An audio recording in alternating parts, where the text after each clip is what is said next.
இன்னைக்கு தான் தன் வழி தனி வழி என்ற வழியிலே நாம் தமிழர் தலைமை ஒருங்கிணைப்பாளர் சீமான் கடந்த மார்ச் 23ஆம் தேதி இந்த தேர்தலுக்கான தன்னுடைய பரப்புரையை தொடங்கினார்.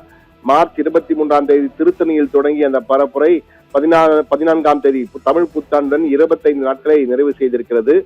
தமிழகத்திலே இவர் தன்னுடைய பாணி பிரச்சாரமே தனியாக இருக்கும். இதுவரை இந்த 25 நாட்களிலே 8100 கிலோமீட்டர் பயணித்திருக்கிறார் நாம் தமிழர் சீமான். அதே போன்று 145 பொதுக்கூட்டங்கள், 6376 நிமிடங்கள், கிட்டத்தட்ட 106 மணி நேரம் பரப்புரை பேசியிருக்கிறார்.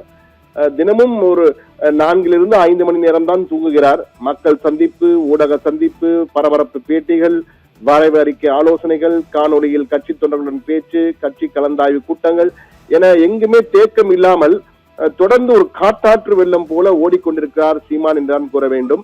அவர் தன்னுடைய பாணியிலே மற்ற கட்சிகளை போல் இல்லாமல், அதாவது திமுக மற்றும் அந்த கூட்டணி கட்சிகள் போல் இல்லாமல், அதிமுக மற்றும் அதன் கூட்டணி கட்சிகள் போல் இல்லாமல், நேற்று வந்த தமிழக வெற்றி கழகம் தாவேகா போன்று இல்லாமல் தனி வழியிலே சீமான் பயணித்துக் கொண்டிருக்கிறான் கூற வேண்டும்.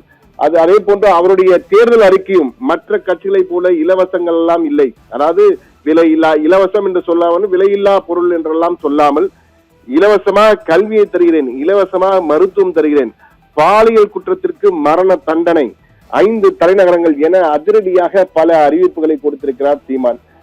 இது போன்று தேர்தல் அறிக்கையிலும் தனித்துவமாக இருக்கும் சீமான் தற்போது தமிழ்நாடு எங்கும் கிட்டத்தட்ட 33 மாவட்டங்களுக்கு சென்று விட்டார்.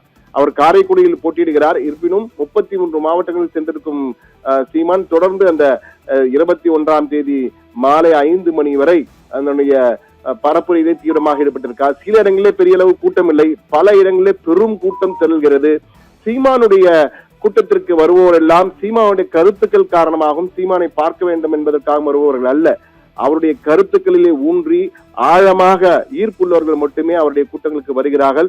ஆனால் சில இடங்களில் பல ஆயிரம் மக்கள் அவருக்காக கூடுவதை பார்க்கும் பொழுது சீமானுக்கென்று தனி ரசிகர் வட்டம், தொண்டர்கள் வட்டமே இருக்கிறது, நாம் தமிழருக்காக இருக்கிறது என்பதை நம்மால் உறுதியாக பார்க்க முடிகிறது.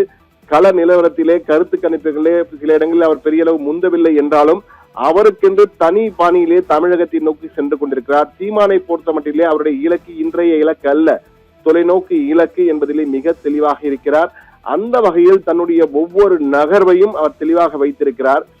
காரசாரமாக கோபமாக பேசினாலும் அவருடைய பேச்சுக்கென்று தனி ரசிகர் வட்டமே இருக்கிறது என்று கூறலாம்.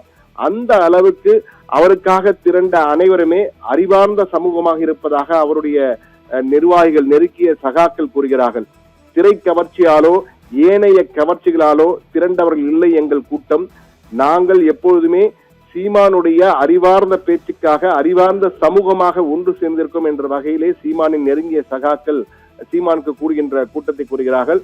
அவர் பேச்சை கேட்க முட்டி மோதுகிறார்கள். பேச்சை கேட்டுவிட்டு போகாமல் ஓட்டு போட்டுவிட்டும் போங்கடா என்று நேரடியாக சீமான் சொல்வதை கூறுகிறார். அதே போன்று எங்கள் கருத்துக்கள் பிடிக்கவில்லையா, நீங்கள் வாக்களிக்காதீர்கள் என நேரடியாக பேசக்கூடிய தைரியமும் சீமானுக்கு மட்டும்தான் இருக்கு. வேறு எந்த கட்சிகளும் எங்களுக்கு ஓட்டு போடாதீங்கன்னு சொல்வதில்லை. ஆனால் சீமான் எங்கள் கருத்துக்கள் ஏற்புடையதில்லையா, ஓட்டே போடாதீர்கள் என்று வெளிப்படையாகவே பேசுகின்ற தைரியத்தையும் கொண்டிருப்பவர் சீமான். அத்தகைய சீமான் தான் தற்போது 25 நாட்களிலே 8100 கிலோமீட்டர் பயணித்து தமிழகம் எங்கும் ஒரு காட்டாற்று வெள்ளம் போல் சுற்றி வரும் சீமானுக்கு தற்போது அவருடைய நெருங்கிய சகாக்கள் அவர் எப்படி அழைக்கிறார்கள், அதாவது இந்த காலத்து ஜென்சி வட்டாரத்திலே பேச்சு வழக்கில் சொல்வது போல அவர் த அன்பீட்டபிள் அயன் மேன் என்று சொல்லலாம். சீமானை த அன்பீட்டபிள் அயன் மேன் என்று சொன்னாலும் தகுதிதான் என்றால் அந்த அளவுக்கு ஒரு இரும்பு மனிதராக தன் வழியிலே பயணித்துக் கொண்டிருக்கும் சீமான் அவருடைய இலக்கை நோக்கி சென்று கொண்டே இருக்கிறார். வெற்றி இலக்கை எப்போது அடைவார் என்பதுதான் மிகப்பெரிய கேள்விக்குறியாக இருக்கிறது. நிக்கிதா.